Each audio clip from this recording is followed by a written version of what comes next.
Well, patients and doctors tell me the government crackdown on opioids has had a chilling effect, causing doctors, pharmacists, and insurance companies to severely restrict access to opioid painkillers. Now, experts say some patients who cannot get the medicine they need are turning to the streets or even taking their own lives. Chris Orlando uses electrical stimulation to treat a severe spinal condition, but that is not enough to ease the pain. At a 7 and 8 in pain, to be in that all day long constantly, you want to give up. I can't function, I can't help my wife around the house. It can be deadly. I mean, the depression sets in quick. That's why he says he needs an opioid patch.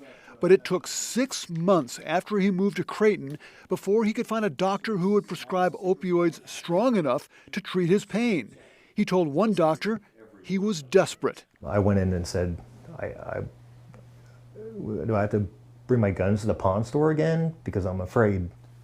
You were worried you could kill yourself? Yes.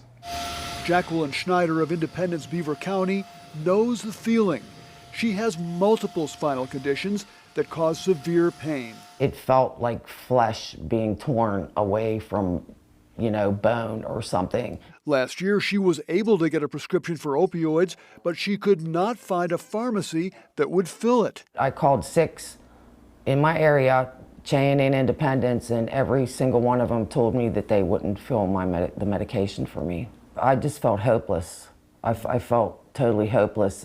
She, like Chris, was eventually able to get her medicine, but experts say the difficulties facing them and other chronic pain patients is a national health crisis. It's terrible. Dr. Ryan Marino at UPMC blames the government's crackdown on doctors and pharmacies who overprescribed opioids, contributing to the epidemic.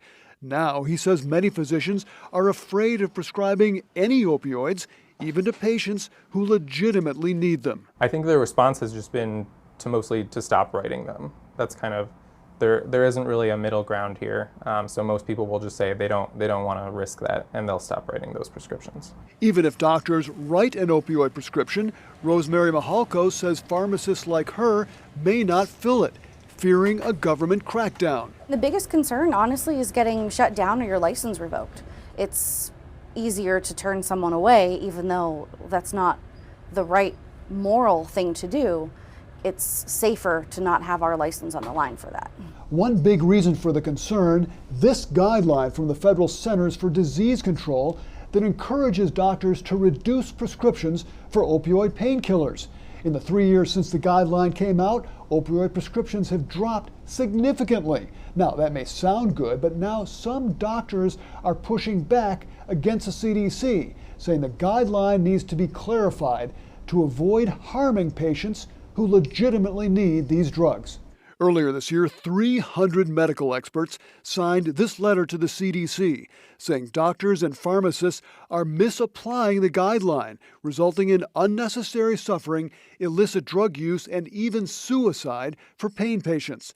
Among the signers were 3 former White House drug czars and Dr. Marino. The pendulum has definitely overswung here, where we're now hurting people with the response we had to people being hurt by overprescribing. In a statement, the CDC says the guideline does not endorse mandated or abrupt dose reduction or discontinuation, but they are studying the impact of the guideline on chronic pain patients.